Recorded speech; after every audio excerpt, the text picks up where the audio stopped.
Assalamualaikum warahmatullahi wabarakatuh.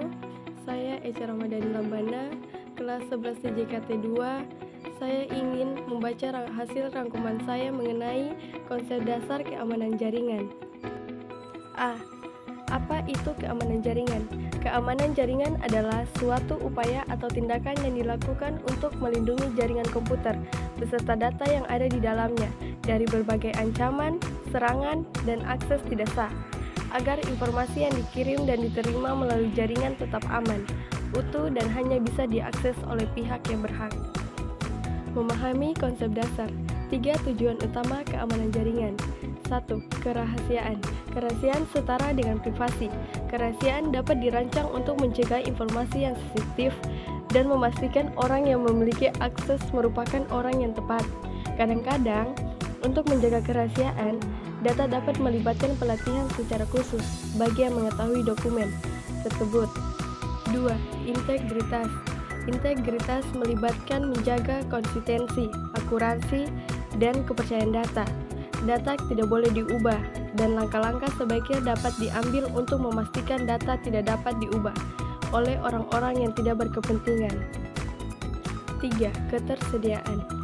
Ketersediaan merupakan konsep terbaik yang dapat dipastikan dalam memelihara semua hardware serta melakukan perbaikan terhadap hardware sesegera mungkin pada saat dibutuhkan. Selain itu, dapat juga memelihara lingkungan sistem operasi. Manfaat keamanan jaringan. Banyak manfaat didapatkan dari network security. Beberapa di antaranya dipaparkan dalam poin-poin berikut.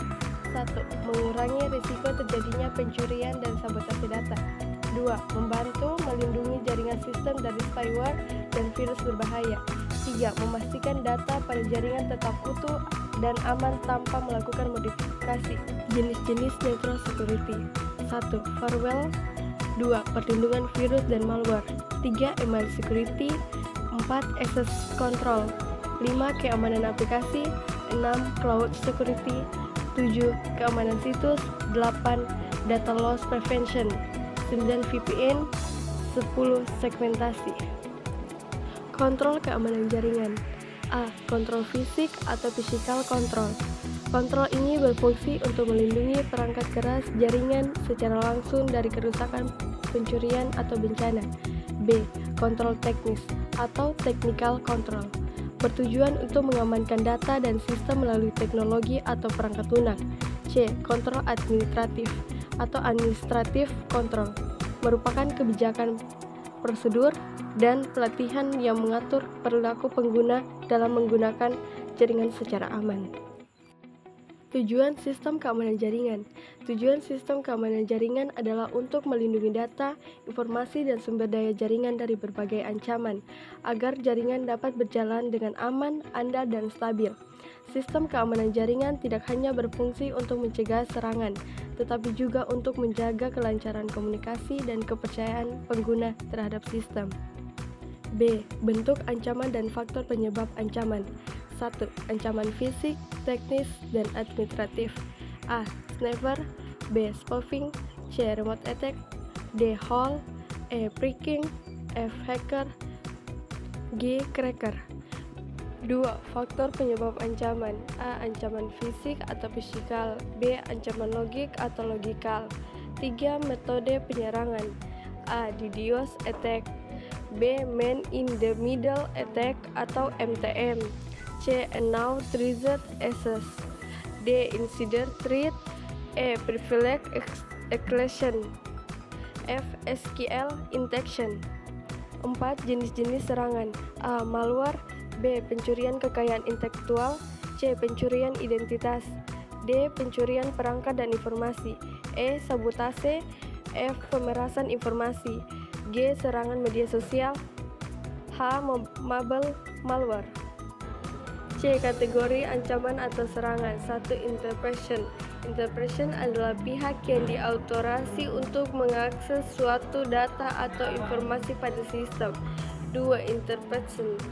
Interception merupakan kegiatan dapat merusak atau membuat suatu data ataupun informasi menjadi tidak tersedia saat digunakan. Tidak. Modification Modification merupakan kegiatan yang tidak diautorasi untuk mengubah data atau informasi yang sudah tersimpan dalam transmisi atau file. 4. Fabrication. Fabrication merupakan kegiatan untuk membuat atau menyisipkan suatu data ataupun objek palsu ke dalam sistem untuk menipu pengguna. D. Topologi jaringan. 1. Topologi bus. Topologi bus merupakan topologi jaringan komputer yang pertama kali dapat dimanfaatkan untuk menghubungkan pada sebuah komputer. 2. Topologi star. Topologi star merupakan cara menghubungkan dua komputer atau lebih menggunakan jaringan yang berbentuk bintang. Topologi ini telah menggunakan hub dengan switch sebagai node tengah untuk menghubungkan satu sama lain dengan klien. 3. Topologi ring. Topologi ring merupakan cara untuk menghubungkan beberapa komputer menggunakan jaringan yang berbentuk cincin atau ring.